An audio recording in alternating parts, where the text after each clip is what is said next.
Hi అండి, అందరికీ నమస్తే. మనం సేమియా చేసిన తర్వాత కొంతసేపటికి చిక్కబడిపోతుంది కదండీ!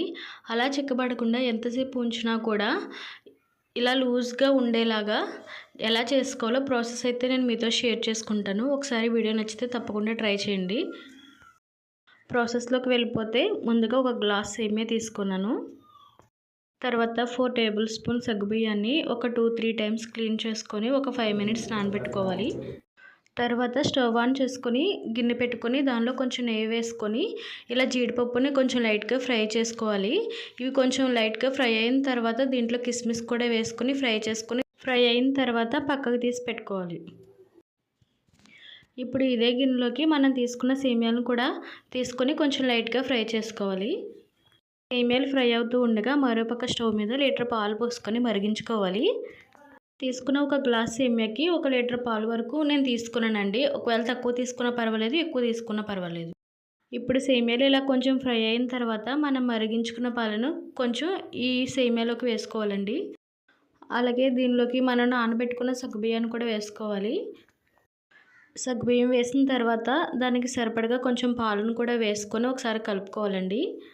ఇలా కలుపుకున్న దీనిలోకి నేను కొంచెం సాల్ట్ని తీసుకున్నానండి, టేస్ట్ బాగుంటుందని. ఒకవేళ మీకు ఇష్టం లేకపోతే స్కిప్ చేసేవచ్చు.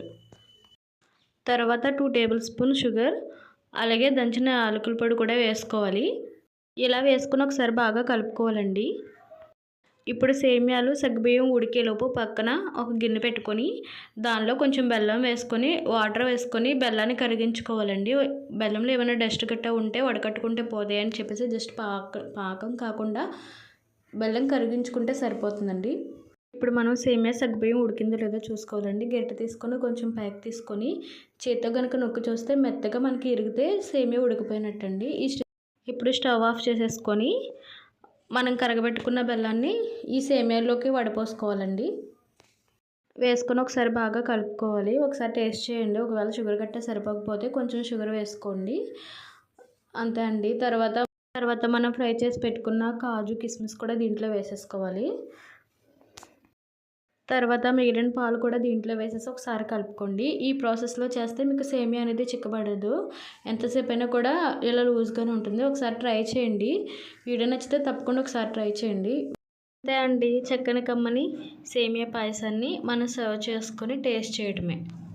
ఇంకా మీకు కావాలంటే బాదం, పిస్తా, ఇంకా మీకు ఇష్టమైన డ్రై నట్స్ వేసుకోవచ్చు. అలాగే దానిమ్మ గింజలు కూడా వేసుకోవచ్చండి. వీడియో నచ్చితే లైక్ చేయండి, సబ్స్క్రైబ్ చేసుకోండి, మీ ఫ్యామిలీ ఫ్రెండ్స్కి షేర్ చేయండి. Thanks for watching.